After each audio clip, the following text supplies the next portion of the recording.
Bienvenidos a Desvendando Noticias. Los parques de diversiones, de atracciones o aquellos que son parques temáticos, al parecer no han sido tema de escrutinio en las investigaciones de Tartaria como otros.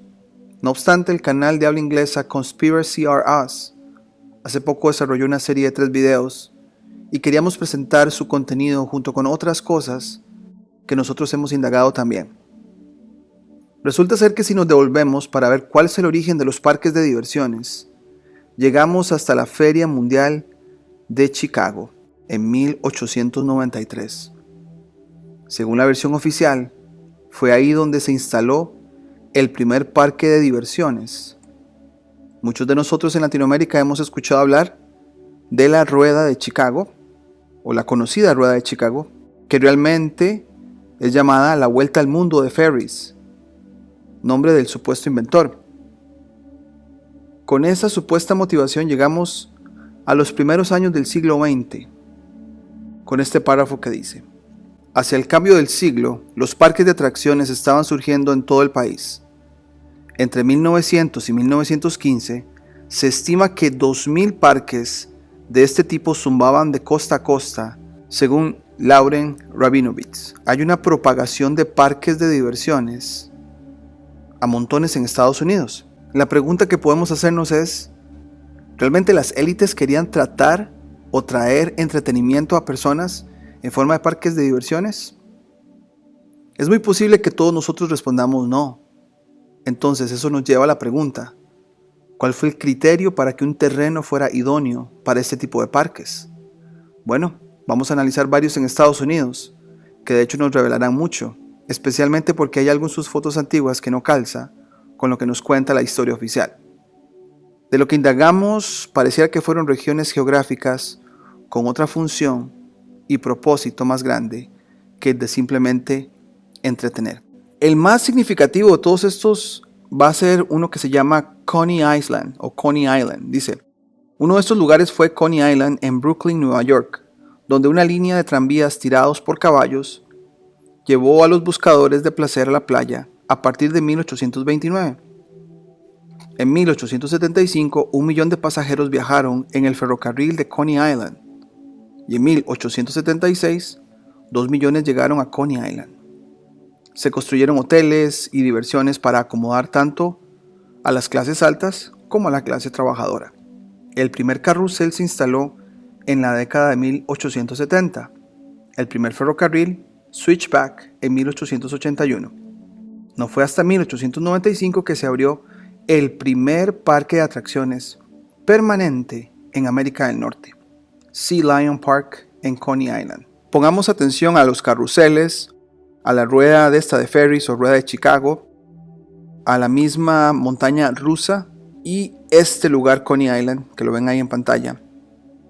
Porque cuando vemos las edificaciones, especialmente cuando están iluminadas en la noche, nos hace pensar, por ejemplo, en la Torre Eiffel, en torres altas, en energía, quizás sustracción de algo en esos terrenos. Dice que estas maravillas mecánicas generalmente se ubicaban en el perímetro urbano y a menudo funcionaban como ciudades pequeñas e independientes, con sus propios sistemas eléctricos y de plomería.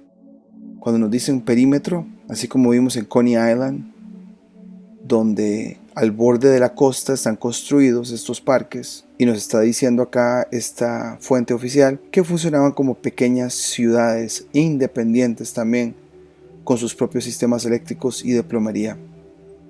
Entonces, ¿por qué al borde de la costa o cerca de un río tenían todo este sistema ya hecho?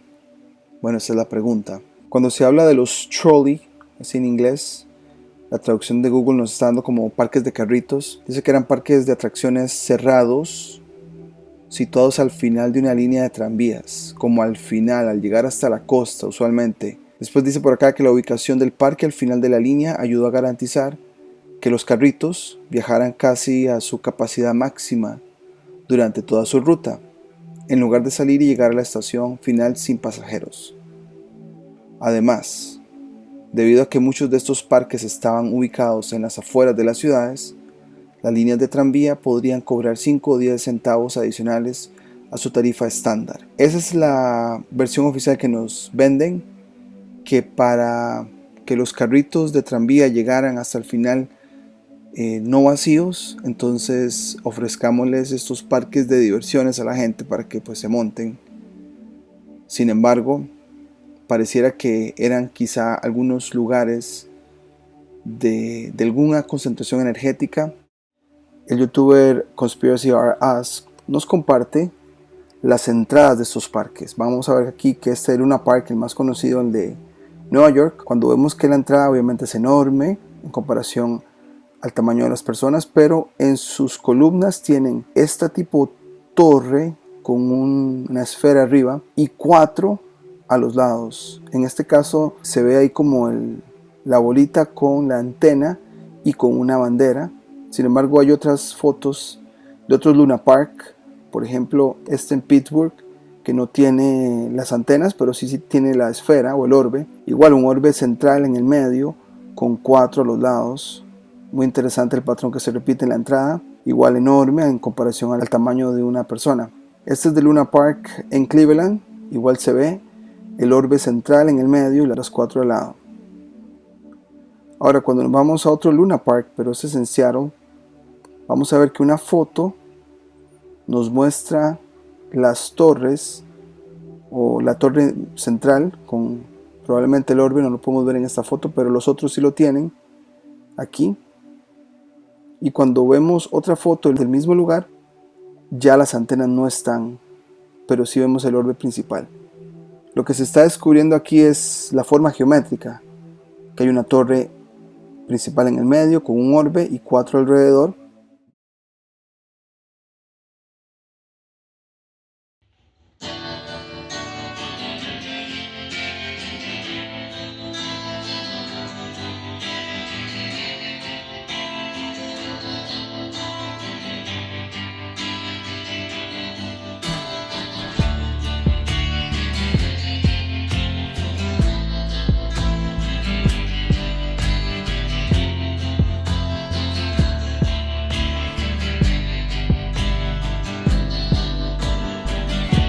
Shadows of the sun,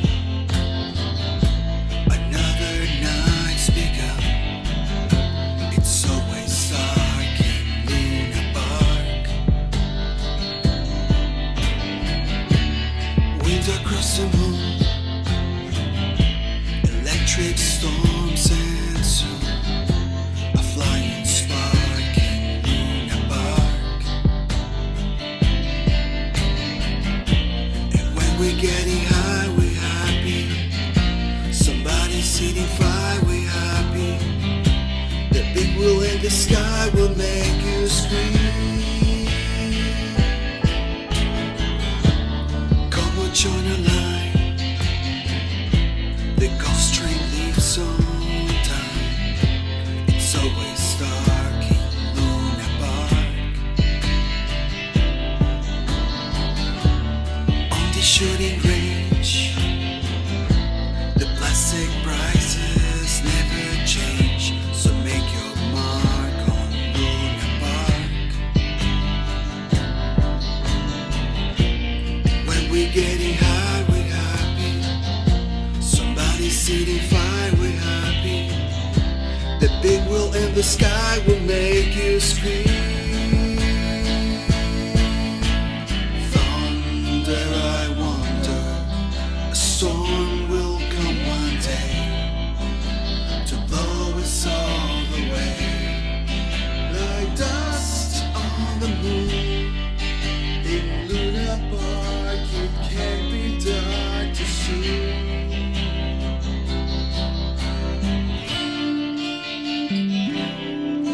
A storm is coming soon. Like dust on the moon.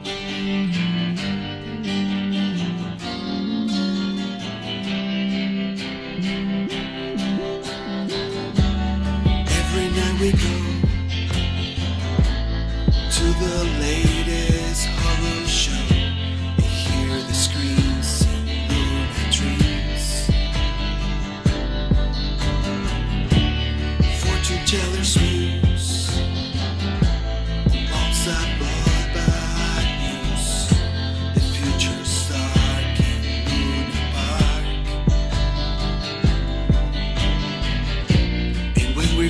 scared we happy.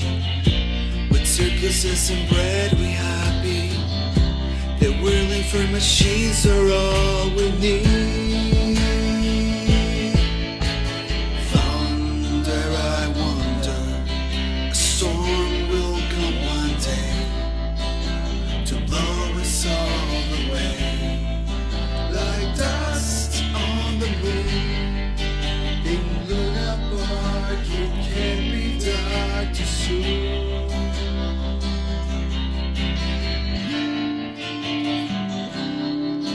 A storm is coming soon. Like dust on the moon in Luna Park, it can't be dark too soon.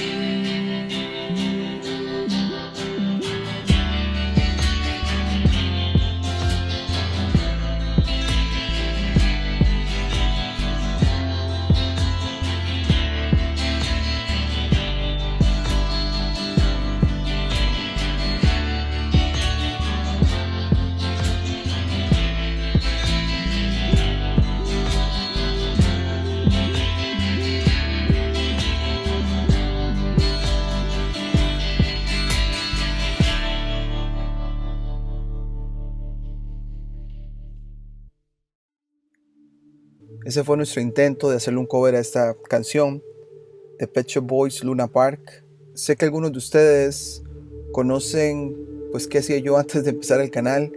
Tengo un bagaje musical, toco guitarra desde los 15 años y pues he estado pues involucrado en bandas musicales y tipo cosas. Entonces cuando vi que teníamos un problema con el copyright, dije bueno, ¿por qué no intentamos hacer un cover? Y pues así quedó. Tratamos de darles pues los sonidos quizá no tan similares pero algo cercano. Lo hicimos como para que ustedes pudieran entender qué se percibe de gente de habla inglesa acerca de este parque Luna Park, del que hemos hablado muchísimo. Queríamos aprovechar todo este espacio para hablar del Luna Park y qué conlleva, porque esto nos va a llevar a otro tipo de temas. Uno de los videos con más vistas de la canción, porque la canción no tiene un video específico, es simplemente un audio, un single de un disco que ellos sacaron. Yo encontré varios comentarios y hay un comentario que fue publicado hace 5 años que quiero traducirles porque creo que expresa, quizá no en su totalidad, pero sí el sentimiento de los dos compositores acerca de este parque. Entonces voy a estar leyendo el comentario, también vamos a poner imágenes para ilustrar y después obviamente vamos a continuar.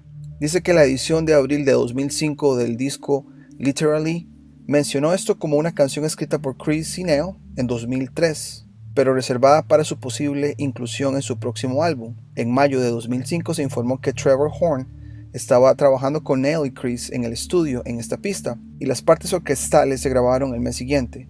Lo que surgió es una balada hermosa pero extremadamente sombría que logra el ingenioso truco de demostrar suntuosidad y crudeza al mismo tiempo.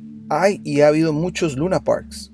El original, sin embargo, era un parque de diversiones que se inauguró en 1903 en Coney Island de la ciudad de Nueva York. En su deseo de brindar a los visitantes una experiencia no de esta tierra, sus fundadores intentaron crear un lugar que simulara cómo imaginaban que sería la luna, al menos si la luna tuviera torres y lagos. Estaba abierto a los visitantes solo por la noche y estaba iluminado con luces de neón, hechos relevantes no solo para la letra de la canción, sino quizás también para el motivo de neón del disco fundamental en sí. Lo que es aún más destacado es el destino final de este Luna Park original.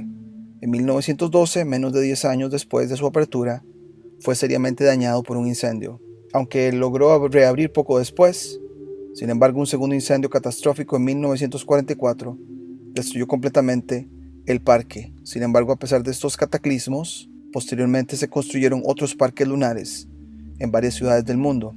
De hecho, resultaron tan exitosos que en algunos idiomas como el ruso y el hebreo, Luna Park se convirtió en un término genérico para cualquier parque de diversiones. En noviembre de 2005, literalmente Neil afirma que el Luna Park de los chicos sirve como una metáfora de Estados Unidos. Ahora es el cantante que nos da pues su inspiración o la interpretación de la letra, diciendo que es una metáfora de Estados Unidos.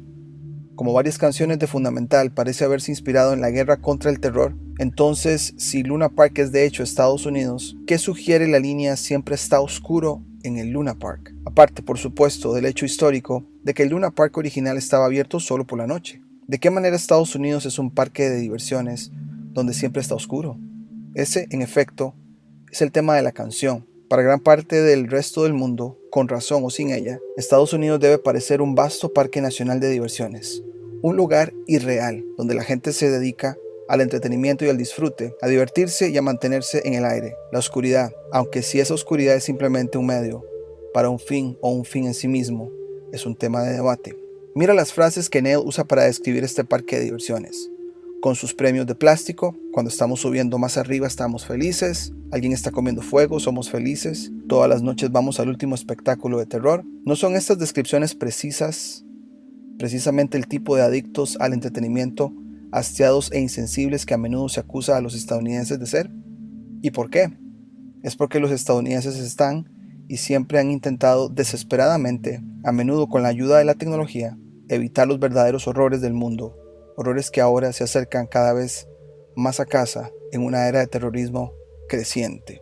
Ahora voy a hacer una pausa en esta parte del comentario porque cuando él dice que los estadounidenses están con la ayuda de la tecnología como escapando de no pensar en algo horrorífico, terrorífico o digamos serio, creo que aplica para muchos de nosotros y muchos de nuestros gobiernos, porque al final de cuentas Hollywood, Disney, pues tiran una película, tiran un producto y tarda unos meses en llegar a nuestros países con el mismo objetivo también. Continúa el comentario: y cuando nos sentimos asustados somos felices, con circos y pan somos felices, las máquinas giratorias de la feria son todo lo que necesitamos. Otra línea recurrente a la que vale la pena prestar atención: en el Luna Park no puede oscurecer demasiado pronto. ¿Sugiere esto que al público estadounidense realmente le gusta estar en la oscuridad, entre comillas, con todas las múltiples capas de significado que ello implica? Consideren también las implicaciones adicionales de elegir Luna Park como metáfora de los Estados Unidos. Desde la antigüedad, la luna se ha asociado con la locura, de ahí la palabra lunático. Están sugiriendo los Pet Shop Boys que los estadounidenses viven en un estado de locura colectiva perpetua y no individual. Igual creo que esto también se puede aplicar a otros países con la influencia de Estados Unidos. Cualquiera que sea el caso, Neil no cree que las perspectivas para este Luna Park sean mejores que las del original. El futuro es oscuro en el Luna Park, un día vendrá una tormenta que nos dejará boquiabiertos, es solo una cuestión de cuándo y cómo ocurrirá el cataclismo. Esto de saber o de esperar un tipo cataclismo, la verdad que me llama la atención. Se hablan de tormentas eléctricas incluso en la canción, y fue cuando yo puse en perspectiva, bueno, ¿será que estos muchachos de Pet Shop Boys, por estar metidos en la farándula, quizá escuchen conversaciones, quizá su inspiración sí sea en esto que nos están contando, pero también quizá fue que escucharon algo de algún político, de alguna persona de élite? Bueno, eso me dejó pensando de por qué hablan de una tormenta, de un final del parque. Igual esto es abierto a interpretación. Ahora, después de todo este preámbulo con la canción, lo que significa, lo que los Pet Shop Boys pudieron tratar de comunicar con su letra, nos vamos a ir a la historia y nos regresamos de nuevo a Coney Island, del que hemos hablado en toda esta serie de parques de atracciones. Ese es un mapa que nos encontramos de 1776 y me llamó la atención porque, bueno, ese es el año de la supuesta independencia estadounidense, y como pueden ver en el mapa, antes había como agua y arena, no estaba completo, o sea, como que el agua cubría parte de esta costa, dejando a este pedacito donde de hecho está Seagate ahora, la parte que emergía más del agua. Entonces este es Nueva York en tiempos de la supuesta independencia, con más agua, menos tierra mostrada, más tierra sumergida, si pudiéramos llamarlo de esa manera, y aquí estaban esos parques de atracciones. Este es un artículo que nos encontramos muy bueno de este sitio que se llama ultimatehistoryproject.com. Son un grupo de historiadores con un tratamiento, digamos que alterno a la narrativa oficial. Tocan temas muy interesantes. Una de las cosas que queremos mencionar acá es que dice que a lo largo de los años Coney Island ha sido conocido por apodos que van desde el Playground de América o de Estados Unidos hasta el Sodoma del océano o del mar. Y luego Coney Island fue utilizada por los colonos en común como tierra de pastoreo para su ganado y permaneció esencialmente deshabitada durante los siguientes 150 años. Entonces, si volvemos al mapa, que estuvo deshabitada o sin uso, simplemente para ganado, por 150 años, eso me hace pensar que quizá había tierra cubriendo eso y solo lo utilizaban para ganado. Una vez que empezaron a descubrir que habían cosas enterradas, creo que ese ha sido el patrón también con este tema de Tartaria, y de la inundación de barro. Quizá muchas cosas estaban cubiertas y se veían como un tipo montaña, tipo colina, y sabían que algo había debajo, entonces gastaban todas sus energías para escarbar, y si valía la pena restaurarlo o incluso agregarle partes, esa era como la agenda, ¿no? Sin embargo, no fue hasta después de la guerra civil que Coney realmente comenzó a florecer como un lugar de vacaciones popular. Una serie de hoteles creció a lo largo de la playa. Vamos a irnos a esta línea del tiempo que les hemos preparado con un poco de eventos que suceden antes de todo este establecimiento de los parques temáticos, en este caso Luna Park y Coney Island. Con esto, 1859, ya lo hemos hablado en el canal, un evento Carrington, una tormenta solar que desconecta las comunicaciones. Al parecer no pudieron controlar lo que pasó, por lo menos es la narrativa. El video también está en el canal para aquellos que lo quieran ver. Ya después tenemos la Guerra Civil de Estados Unidos en 1861.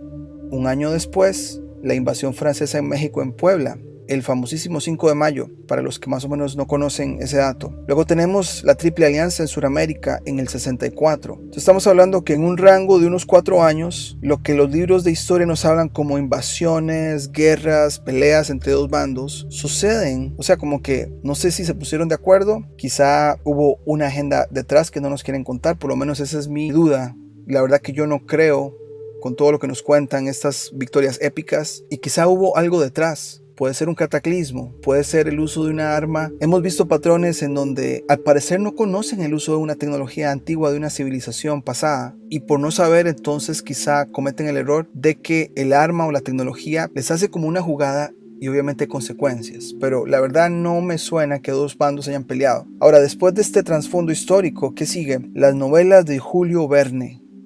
Un tema que vamos a continuar en el canal con otros videos porque tiene mucho que ver con Luna Park. Lo que hemos descubierto con la literatura, los que escriben la historia, los que ponen cosas en libros, es para programar la mente de las personas, por lo menos de las masas, en cuanto a percepción de ciertos eventos. Y las dos novelas de Julio Verne que hablan de la luna son 100 años antes del susodicho alunizaje de 1969. Bueno, una de las novelas de Julio Verne, De la Tierra a la Luna, sucede en 1865, coincidentemente después de que finaliza la Guerra Civil en Estados Unidos. La otra novela de Julio Verne en cuanto a la luna sucede en 1869. Entonces hay como una agenda aquí de programar a la gente con la idea de que la luna es alcanzable después de todos estos eventos de guerras y batallas, no solamente en Estados Unidos, pero en otras partes del mundo. Seguidamente, en 1870, se construyen líneas de ferrocarril en Coney Island. ¿Será que ya la Tierra empezó a mostrar cosas? Ellos escarban, ya hay caminos hechos y ahí es donde construyen sus ferrocarriles. Luego, en 1884 ellos construyen la primera montaña rusa en Estados Unidos. Ahora, esto de las montañas rusas, se descubre que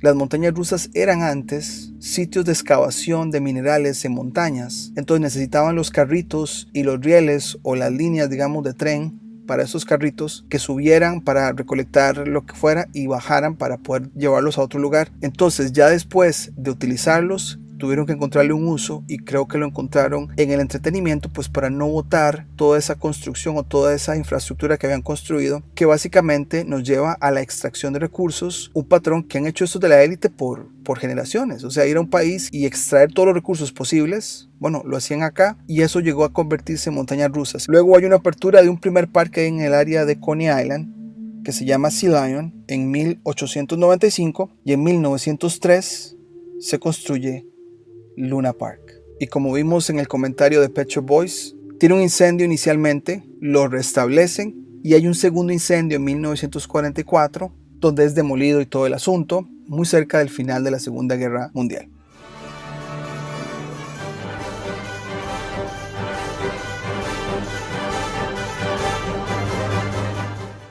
Este increíble modo de viajar, verde, limpio y silencioso, obviamente no era rentable para los barones del petróleo y se necesitaba quitarlo de escena. Estas aeronaves todavía eran bastante comunes incluso a principios del siglo XX, como podemos ver aquí. Como sabemos, la prohibición del alcohol se trataba realmente de eliminar los combustibles naturales de origen vegetal, como el etanol, por lo que la industria automotriz tuvo que depender de las grandes petroleras rentables como combustible.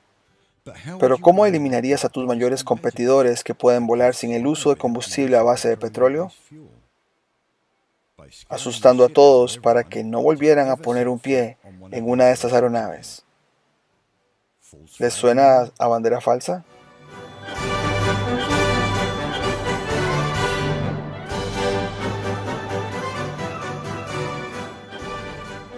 Lo conectaremos a otros temas que también hemos hablado al canal acerca de los dirigibles, como lo vimos en el video introductorio, donde pareciera que fue un encubrimiento para lucrar con la energía, como lo han hecho las élites desde tiempos antiguos. Y recordemos que lo que hemos hablado en esta serie de parques de atracciones es que solamente se abrían los fines de semana para personas.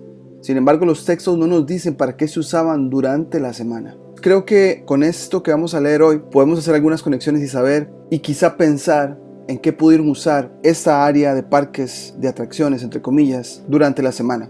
Entonces, como vemos acá en el área de Coney Island, que hemos hablado bastante en esta serie, hay varios parques. Tenemos aquí Dreamland, tenemos acá este otro que se llama Steeplechase Park, y acá arriba está Luna Park. Y como vemos, hay torres. Pongan atención a las torres, porque aquí hay una torre tipo Torre Eiffel, otra más grande por acá, otra más grande. Y la pregunta es, bueno, ¿qué hacían con las torres? ¿Había algún uso energético? Sin embargo, en el video introductorio que mostramos, los Spacebusters de hecho analizan el hecho de que quizá las torres fueron un lugar de abordaje o de carga para los dirigibles, lo cual me parece algo que tiene mucho sentido. Y hoy vamos a hablar de un artículo. Había supuestamente una máquina o un ride, como se dice en inglés, donde la gente pagaba y tenía la experiencia de ir a la luna.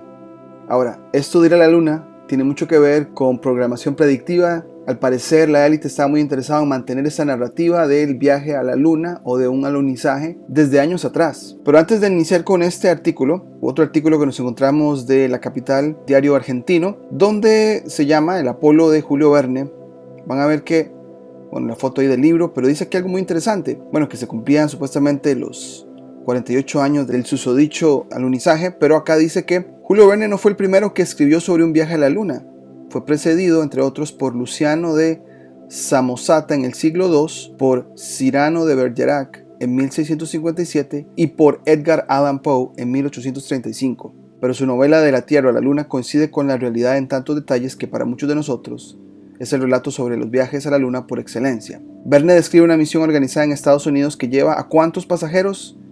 3 pasajeros. Muy curioso, y este libro se escribe 100 años del supuesto alunizaje. Toma lugar en Florida y llega a la luna en 4 días. Que de hecho este es el relato que nos cuenta NASA del 69 también. País organizador, cantidad de tripulantes, lugar de partida y tiempo de viaje coinciden con los de la misión Apolo 11. Entonces, Verne escribe esto alrededor de 1865, después de la Guerra Civil Norteamericana, de la cual hemos hablado bastante en el canal. Y si vemos en la línea del tiempo, estamos hablando de unos 35 años al final del siglo XIX y encontramos cosas de ese tipo. 1901, podías pagar 50 centavos para viajar en un ¿qué? Dirigible. Y empezamos con el artículo que dice: los pasajeros esperan ansiosos en el ornamentado vestíbulo del enorme puerto espacial. Pronto una señal indica que su nave espacial está lista para abordar. Mientras esperan, pantallas especiales les instruyen sobre cómo funciona su nave espacial y qué esperar una vez que abandonan la atmósfera de la Tierra. Interesante que nos hablen de pantallas. ¿Serán proyectores? ¿De fotos tomadas con cámaras grandes? También lo tocamos en otro video acá en el canal, pero bueno, seguimos. A bordo de la nave espacial gigante, tan lujosamente equipada como cualquier yate, pronto estarán en camino a unas vacaciones en la luna. No, esta no es una visión del futuro del turismo espacial.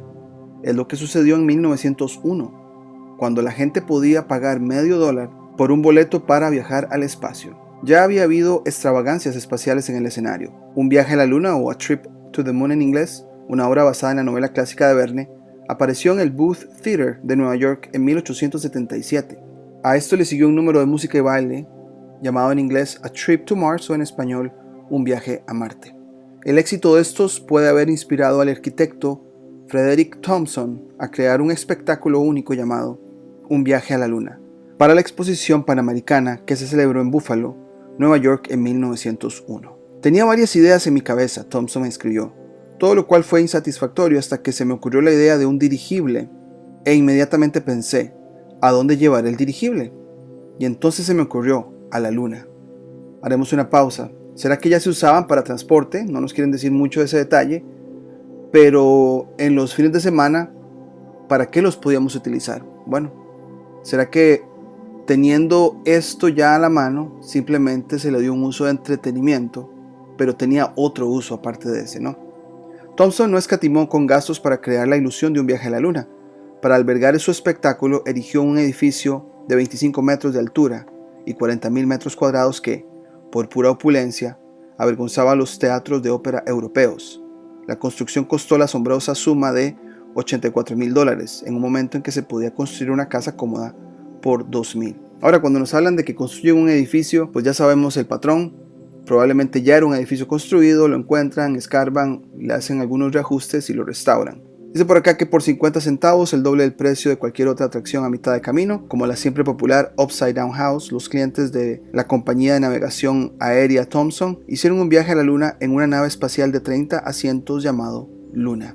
La nave espacial parecía un cruce entre un dirigible y un vapor de excursión, con la adición de enormes alas de lona roja que aletaban como las de un pájaro. Las alas se trabajaban mediante un sistema de poleas, y la sensación de viento la creaban ventiladores ocultos. Una serie de fondos de lona en movimiento proporcionaron el efecto de las nubes que pasaban y la Tierra se perdía en la distancia, efectos de iluminación y sonido añadidos a la ilusión. Thomson tenía 20 empleados a cargo del viaje, además de 200 actores, incluidas las personitas que interpretaron a los selenitas. Cada media hora, con el sonido de un gong y el traqueteo de la cadena del ancla, el Luna, un dirigible de acero fino del último modelo, según un periódico, se balanceaba de un lado a otro y luego se elevaba en el cielo bajo el poder de sus alas batientes. Los pasajeros sentados en sillas de vapor ven nubes flotando, luego un modelo de búfalo muy abajo, completo con la exposición en sí y sus cientos de luces parpadeantes. La ciudad pronto se pierde en la distancia cuando todo el planeta Tierra aparece a la vista. Pronto la nave está rodeada de estrellas centelleantes del espacio exterior. Después de sobrevivir a una terrible y espectacular tormenta eléctrica, la luna y sus pasajeros se posan en un cráter lunar. Hay una imagen acá que la pasamos, pero es supuestamente donde estaba el dirigible y pues el cráter del que hablan, ¿no? Cuando los pasajeros abandonan la nave espacial, son recibidos por selenitas, que los guían a través de un laberinto de estalactitas y maravillas minerales cristalizadas hasta la ciudad de la luna. Allí, como cualquier visitante de Disney World, un siglo después se encuentran tiendas de souvenirs, muestras de queso verde y demostraciones de arte lunar. Finalmente son admitidos en el Palacio del Hombre de la Luna y un espectacular espectáculo escénico con fuentes iluminadas. El viaje ha terminado. El regreso a la Tierra fue a través de una escalera de cuerda anticlimática. Después dice que A Trip to the Moon fue el primer paseo oscuro mecánico con motor eléctrico, desde entonces un elemento básico en los parques de diversiones de todo el mundo, como Disney World, y el primer espectáculo espacial. El historiador Frank Winter incluso cree que esta puede haber sido la primera patente que involucra una nave espacial. Durante el transcurso de la exposición, más de 400.000 personas realizaron el viaje a la Luna. Entre ellos se encontraban notables como el presidente William McKinley, el secretario de guerra Elihu Root, el secretario de Estado John Hay, miembros del gabinete, varios gobernadores estatales y jueces de la Corte Suprema. Incluso Thomas Edison hizo el viaje y felicitó personalmente a los ingenieros eléctricos de Thomson. El propio Edison jugó con la idea de inventar una nave espacial y su viaje en la Luna. También es posible que el cineasta George Méliès se haya inspirado a leer sobre el viaje, que tuvo un gran éxito y se informó en periódicos y revistas de todo el mundo. Ciertamente es bastante cierto que hay muchísimas similitudes entre su película clásica de 1902, Un viaje a la luna, y el viaje de Thomson. Después del cierre de la exposición panamericana en 1903, Thomson trasladó el paseo al parque Steeplechase en Coney Island. Fue un éxito tal que el parque pasó a llamarse Luna Park, título que conservó durante los siguientes 40 años. Después el artículo cierra ya con algunas fotos de cosas interesantes. Acá un souvenir de ese lugar, con un poco de simbolismo ahí. Luego el artículo continúa con otra foto interesante. Dice acá que una descripción general de la exposición de Moonride. En la parte inferior de la derecha aquí está el parque, y ven que pues hay bastantes máquinas interesantes, pero acá en la esquina está el lugar donde se iban para el Trip to the Moon, y vemos que el dirigible está ahí con las alas, ¿no? La pregunta es, ¿quitaban las alas y lo usaban durante la semana? Puede ser. Seguimos, otro más, dice por acá, otra vista del Moonride, ahí en Coney Island, en Luna Park. Luego por acá, una ilustración, pasajeros a bordo del Luna. Después por acá, dentro de las cavernas de la Luna, aquí están pues los selenitas y las cavernas, conociendo al hombre en la Luna, supuestamente en esta ciencia ficción que ya nos venían programando desde hace 100 años. Y acá la última, que se llama Un monstruo lunar. Después de leer el artículo de este supuesto ride o tour por la luna de Coney Island y Luna Park, quería enseñarles esta colección de fotos del New York Times de fechas similares a la construcción o cuando ya estaba funcionando Luna Park y Coney Island, que revelan mucho de los dirigibles en Nueva York. Por ejemplo, acá dice que en los albores de la era de los rascacielos parecía como que si los edificios altos y los dirigibles estuvieran destinados a unirse. Usan pareciera, pero no nos dicen que sí lo hicieron así, ¿no? Esto es King's Dream de New York, una vista del Nueva York, ¿de qué fecha? 1915. Por acá otro muy interesante. Dice por acá que la nueva exposición de la Galería Keith de Lelis, Nueva York, una vista de pájaro, tiene una sorprendente variedad de vistas aéreas de la ciudad. Ninguna imagen es más llamativa que la del dirigible de la Marina de Los Ángeles atracando en el mástil de amarre del Empire State Building. De hecho, en el documental de los Spacebusters se habla de eso, o sea, las torres probablemente fueron centros de abordaje para estos dirigibles. Aquí un plano de la torre. Entonces ven que las torres y los dirigibles están muy conectados, aun cuando la narrativa oficial quiere decirnos que no. Entonces como que nos hacen leer entre líneas, ¿no? Ahora, por acá otro más. Dirigible Columbia, sobrevolando el mástil del Empire State Building en 1931, ya un poco más tarde, después de los incendios de los parques. Por acá un diseño más de la torre como tal. Dice que concepción de un artista. ¿Realmente es una pieza de arte o es un diseño de lo que fue la torre en sí, no?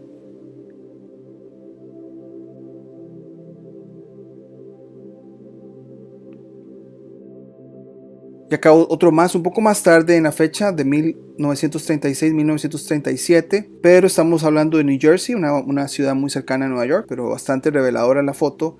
Dice que el observatorio del Empire State en 1930, acá una más moderna de lo que es ese lugar. En el canal también hablamos de que hay evidencia de que ese Empire State fue una central de energía que alimentaba a 5 estados a la redonda. Seguimos con la programación predictiva o la distracción con entretenimiento, para no decirnos el uso real de estas cosas. Queríamos hacer la conexión de los dirigibles con Luna Park porque pareciera que para encubrir el verdadero uso de ellos, quizá lo usaron para también su otra agenda de programar predictivamente a la gente con el supuesto alunizaje. Entonces ahí está el artículo, nos da pues una idea clara de cómo querían seguir programando a la gente después de que Julio Verne escribe más o menos unos 40 años atrás su libro. Se mantiene como en la conciencia colectiva, en la programación. Los medios de comunicación, en este caso los periódicos, también hacían su trabajo, como que querían mantener la programación en la cabeza de la gente, y por esa razón el susodicho alunizaje 1969 fue muy fácil de implantárselo a las masas y que se lo creyeran. También rescatamos lo de los dirigibles. Los dirigibles se estaban usando, al final de cuentas parecían un buen medio de transporte sin usar mucho combustible, sin usar mucha energía. No le convenía a la élite. Los usaban quizá de una manera escondida, pero para darle un uso y quizá distraer a la gente, pudo haberse usado como este ride que llaman del viaje a la luna en el parque Luna Park, como para pues darle otro uso y que la gente no pensara en el verdadero uso. Bueno, dejaremos el video hasta acá. Cualquier otro comentario que le agregue a esta investigación me encantaría escucharlo, y nos vemos en la próxima.